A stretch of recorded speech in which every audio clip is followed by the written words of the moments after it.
नमस्कार, स्वागत है आप सभी का आपके अपने चैनल एस्ट्रोलॉजी लर्नर में। और ज्योतिष सीखे की श्रृंखला में आज हम बात करने वाले हैं लाल किताब और चौथे भाव में यदि सूर्य बैठे हुए हैं तो उनके बारे में लाल किताब क्या कहती है, कैसा फल रहेगा, शुभ फल होगा तो क्या होगा, अशुभ फल होगा तो क्या होगा, और यदि अशुभ फल है तो उसके क्या उपाय हो सकते हैं, उसके बारे में भी लाल किताब के आधार पर हम चर्चा करेंगे।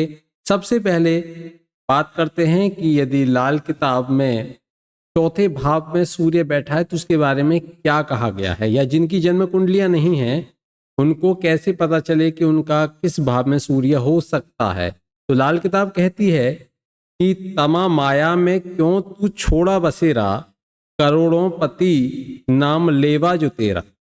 देखिए, लाल किताब की अपनी एक भाषा शैली है और उसी के साथ उसको समझा जाए, उसी के साथ उसकी रेमेडी, उसके उपाय किए जाएं तो बहुत अच्छा रहता है। यदि सूर्य चौथे भाव में बैठा हुआ है तो ऐसे भाव में बैठे हुए सूर्य का फल ये कहा जाता है कि जातक चाहे राजा के घर में ही क्यों न जन्म ले या ना ले, चाहे तो राजा के यहाँ जन्म ले, राजकुमार बन के आए या ना भी बन के आए, लेकिन राजा के समान अवश्य होगा, राजा जैसा अवश्य होगा।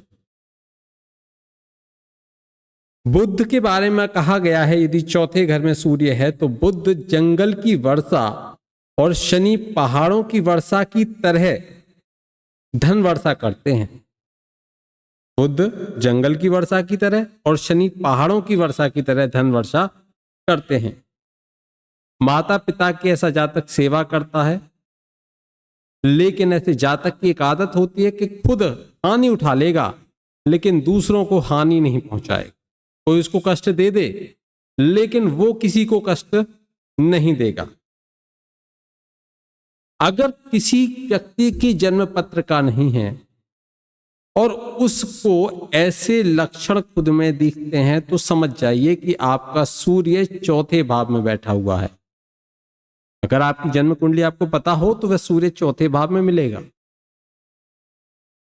वहीं चौथे भाव में बैठा हुआ सूर्य यदि अशुभ हो जाए तो क्या प्रभाव दे सकता है।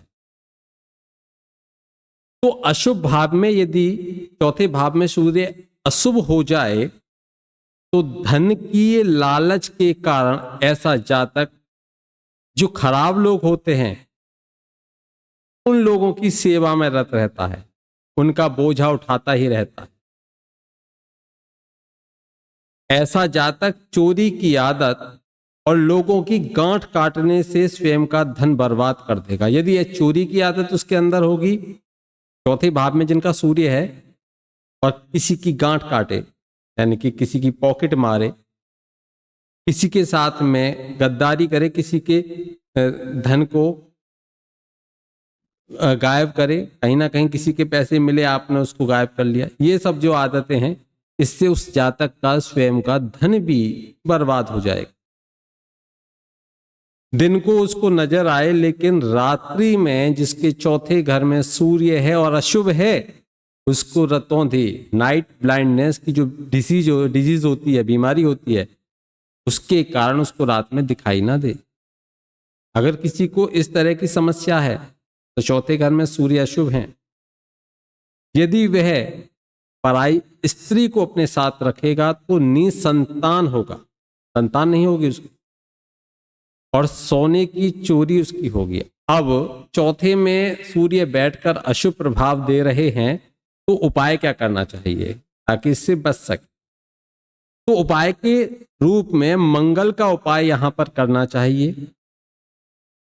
पुश्तैनी मकान में जो अंधे भिक्षुक हैं उनको भोजन कराना शुभ फल देता है।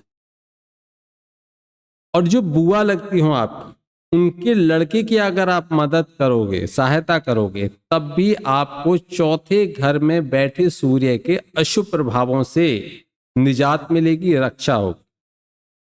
आगे हम बात करेंगे लाल किताब के आधार पर सूर्य यदि 5वें घर में बैठे हों तो कैसा फल रहता है और क्या शुभ क्या अशुभ और उनके क्या उपाय किए जा सकते हैं। लाल किताब के उपायों की हम चर्चा करेंगे। तब तक के लिए राधे राधे, जय श्री कृष्णा। हंसते रहिए, मुस्कुराते रहिए।